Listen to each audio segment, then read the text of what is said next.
salve rapaziada, bom final de semana aí para todos vocês, Natal chegando, infelizmente eu não posso comer muita coisa gordurosa, muita fritura e tal, gosto pra caramba, mas não posso porque ainda estou me recuperando da cirurgia. Dito isso, já estamos chegando aí no Natal, se você estivesse nesse vídeo no dia 25, Feliz Natal aí para vocês, todos que acompanham aqui o canal, tá rolando premiação, tá lá no grupo dos membros, da galera que participou do Cartola, e vai ter mais algumas outras premiações, eu vou deixar um pouquinho para depois. Pretendo sortear uma camisa ainda do esporte, essa mais nova de Ariano Suassuna, mas isso aqui é um papo para depois, tá, gente? Bom, fato é o seguinte, vamos trazer aqui as atualizações sobre a contratação do lateral esquerdo Riquelme, que é mais um ala do que um lateral mesmo, porque não é um lateral que marca muito bem, é mais jogador que joga ofensivamente do que defensivamente.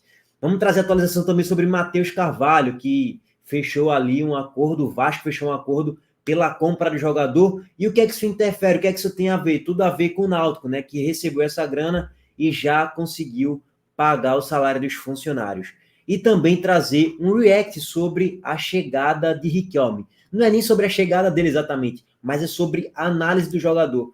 Tem um podcast do Futebolaço lá, torcedor do Vasco, que traz algum convidado, né, ex-treinadores e tal. Marcelo Cabo, que já treinou o Vasco, que subiu o Riquelme ali da base do Vasco e tal. Falou um pouco sobre o jogador e a gente vai trazer repercussão sobre isso aqui também, tá? Primeiro, é bom a gente trazer mais uma leitura em relação à informação de Riquelme. Primeiro, vamos aí para a informação do Joel Silva, que o Vasco acertou o empréstimo de Riquelme ao Sport por 1 ano. Ok, até aí todo mundo já sabe. A informação foi publicada primeiro pelo Juninho e depois o Lance ali apurou que o Fluminense demonstrou interesse em ter o lateral esquerdo por empréstimo, mas o Cruz Maltino propôs uma venda. O Tricolor não aceitou. Tem duas leituras para trazer nessa informação. A primeira é positiva. Pô, o Fluminense que acabou de disputar o Mundial de Clube, beleza, que tomou de 4, do Manchester City, mas até aí ok, normal, foi campeão da Libertadores, fez uma campanha ali do Brasileirão de G10 para cima. É um time que sempre é de G10 para cima e que disputa ali alguns títulos durante a temporada, pelo menos esse é o histórico do Fluminense, demonstrou interesse no jogador por empréstimo também. Então, um time de Série A de G10 para cima demonstrou interesse no jogador. Ou seja, pô, um cara que é ruim, o Fluminense não estaria interessado, muito provavelmente. Beleza que o Fluminense não é impecável no mercado da bola não, tá, gente? Só para deixar claro, mas assim, se o time de Série A de G10 para cima teve interesse no jogador, cara, o cara não é ruim. E eu sei que, você tá falando isso só por causa dessa informação. É claro que não, pô, porque eu também tenho conhecimento mínimo do jogador e também a gente vê ali de repercussão do torcedor do Vasco comentando sobre o atleta. Tem um problema dele seríssimo de lesão, né? Óbvio e tal, tem que ponderar isso também. É um garoto novo que ainda não vingou muito no profissional. É bom deixar tudo isso bem claro, eu sei disso. É uma aposta de alto risco que o Sport tá fazendo ao trazer Riquelme. Porém, eu vejo que é uma aposta que tem um certo sentido, sim. Acho que é uma boa aposta, tendo em vista do que ele pode jogar aí com a camisa do Sport. Só que tem um grande ponto negativo, que a gente já falou no vídeo de ontem e a gente está repercutindo aqui hoje também. A cláusula, o contrato, né? Ele pode sair do Sport a qualquer momento. Não necessariamente para ele jogar no Vasco, mas também para ele ser negociado pelo Vasco para algum outro time. Por exemplo, o Fluminense. O Fluminense demonstra. Agora vem a parte negativa da leitura da informação, né? Que o Fluminense já tem interesse ali no jogador. Vamos supor, tá? Bateu março, abril, maio, junho, sei lá, ele tá jogando muito bem aqui no Sport. O Fluminense vai estar monitorando esse jogador no Sport. Com certeza o Fluminense vai fazer alguma proposta. Muito provavelmente. E o Fluminense tem grana, bem mais do que o Sport, por exemplo, né? Para poder tirar ele do Vasco. Então, assim, tem esse ponto de preocupação. Ele é um jogador que está sendo monitorado por outros clubes.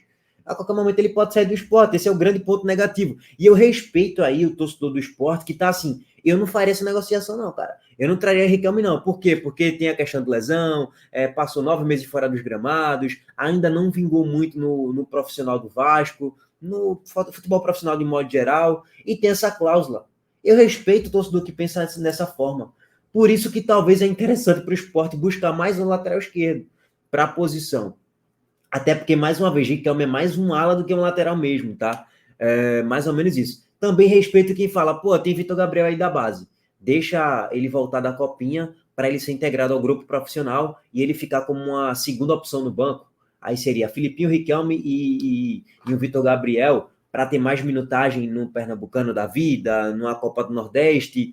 e ter começar a ter mais minutagem. Vitor Gabriel praticamente não jogou no profissional. Beleza, que quando jogou muito mal. Corinthians foi muito mal, Guarani foi muito mal, mas é muito novo ainda, Vitor Gabriel. Tem um potencial, cobra falta e tal. Eu sinto também que Vitor Gabriel sente a pressão, cara. Ele sente a pressão do torcedor. Na Ilha do Retiro, ele foi jogar um jogo contra o Novo Horizontino, que ele entra aos 25. Cara, o jogo tava difícil, ele sentiu muito rápido a pressão do jogo em si.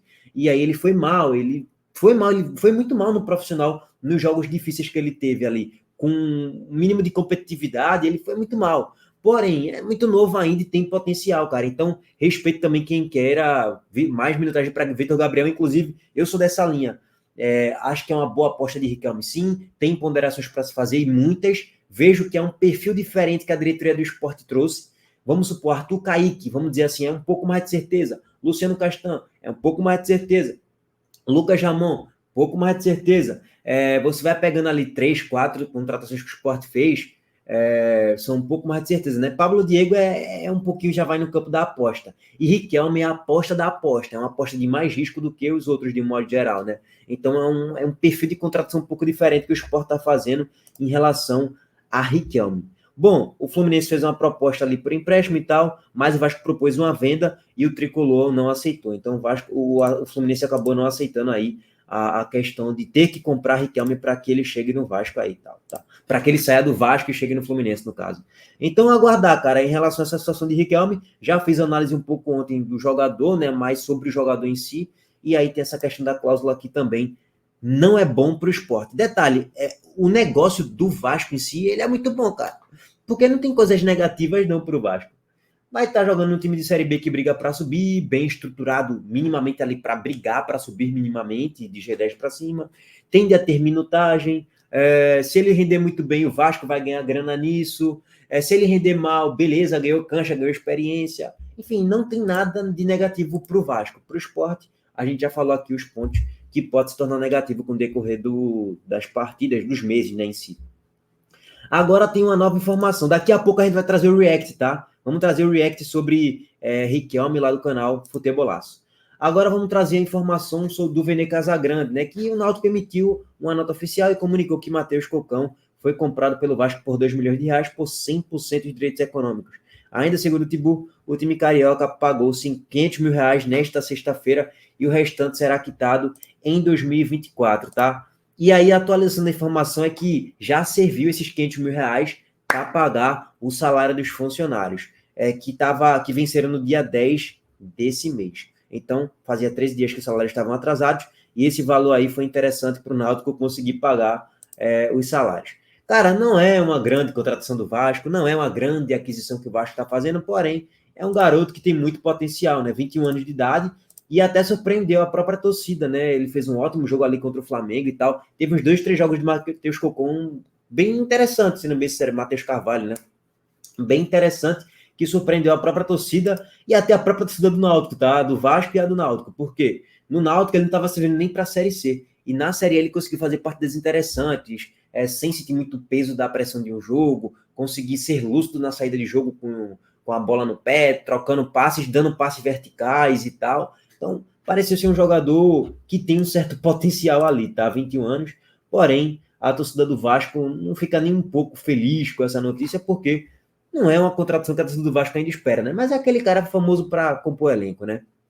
Bom, o que é que vai acontecer em relação aos outros R$1,5 milhão, né? Só para atualizar. Esses R$1,5 milhão serão pagos aí com o decorrer de 2024, no próximo ano. O Vasco tinha pagado 300 mil pelo empréstimo do jogador de 21 anos e tinha a opção de compra de R$2,4 milhões prevista em contrato, mas que poderia ser efetivada até abril de 2024. Os clubes, portanto, negociaram uma antecipação da compra no valor de R$2 milhões e dividindo em 4 parcelas, ou seja, existia um acordo ali para uma opção de compra de R$2,4 milhões em abril. Só que como houve ali esse acordo para os valores serem antecipados, basicamente 3, 4 meses antes, aí desses 2,4 baixou para 2 milhões, o Vasco está pagando de forma antecipada com R$400 mil a menos ali de desconto, né, no caso. Então tem esse ponto aí também. Bom, aguardar, ficarei bem surpreso se Matheus Concão tiver uma grande longevidade no Vasco, mas futebol, né? Aguardar. Agora, vamos de fato trazer aqui a atualização em relação a Riquelme, tá? Ao react do que disse Marcelo Cabo sobre o lateral esquerdo que tá vindo para o Sport agora por empréstimo. Vamos lá. Tem um menino que o Vasco trata ele com um talento absurdo, mas alguma coisa aconteceu no meio do caminho, ele nem relacionado está sendo, o Vasco tentou negociar ele, e não quis ser negociado, está encostado no elenco, ele teve uma lesão grave, e era tido por muitos, tinha até uma comparação muito forte com o Felipe, tecnicamente é um baita de um jogador, mas alguma coisa aconteceu no meio do caminho e ele meio que tá sinto ele perdido, o Riquelme. É um potencial muito grande, né? Eu que subi, na época nós subimos o Riquelme, teve até uma conversa bem abrangente com a base, né? Sobre que ele tinha tido uma lesão na base, só que a gente estava com dificuldade de ir ao mercado para contratar um lateral esquerdo. Eu, Pássaro, o Brasil e a coordenação, chegamos num consenso para ele passar 15 dias com a gente, para a gente dar uma avaliada. E aí ele começou a ir bem, e subimos eles. E até eu me lembro que o Brasil falou, olha, eu conheço bem o Riquelme, é bom que ele suba e tenha essa sequência, porque se ele voltar, a reação talvez dele não seja boa para ele voltar a performar. Foi até um asterisco que a gente levou e para poder potencializar isso. Eu acredito muito no potencial do Riquelme, né? Inclusive, ele, quando eu saio, ele vai muito bem com o Lisca, vai muito bem com o Diniz, termina a temporada de 21 em alta. E aí ele vem, aí tem a lesão, né, que parece que foi uma lesão grave, de 9 meses, e depois, assim, eu não tenho a notícia de como foi a volta dele, mas é um jogador que eu vejo muito, tecnicamente absurdo, muito potencial. Teve ganho de massa, que ele necessitava muito de força, mas é um jogador de 21 anos, eu acho que, não sei, né, o nível que o Vasco está hoje, se a curto prazo dá para recuperar, talvez o empréstimo para ele ir ao mercado e depois voltar um pouco mais maduro, pode acontecer, mas eu acredito muito nesse jogador também. Bom, e esse empréstimo de fato aconteceu, né? Agora, só para atualizar mais uma relação, a questão análise tática mesmo, de Mariano Sosso, cara, com a chegada de Riquelme, não temos laterais bons defensivamente, seguros defensivamente. Filipinho, lateral ofensivo, é um ala. Riquelme, um ala. Vitor Gabriel é um ala também, é mais um lateral ofensivo do que defensivo. Então, assim, cara, ainda mais reforça um peso da gente jogar com 3 zagueiros. Tipo, temos que jogar com 3 zagueiros, para potencializar essas nossas alas, principalmente na esquerda, né? Ou utilizar uma dobradinha ali na esquerda, sei lá, Riquelme e Filipinho, como eu já venho falando, com o decorrer aí de uma temporada. Então, Souza vai ter que ser inteligente também ao utilizar esses garotos. Agora, óbvio, decorrer da temporada, às vezes o cara vai se destacando também defensivamente, aí, beleza, o contexto vai mudando, óbvio, mas no primeiro momento eu testaria uma formação com 3 zagueiros, tá? Bom, gente, é isso. Obrigado para quem acompanhou o vídeo aqui até o final. Deixa o like, se inscreve no canal, ativa o sininho, a gente tá de volta aí mais tarde. Valeu!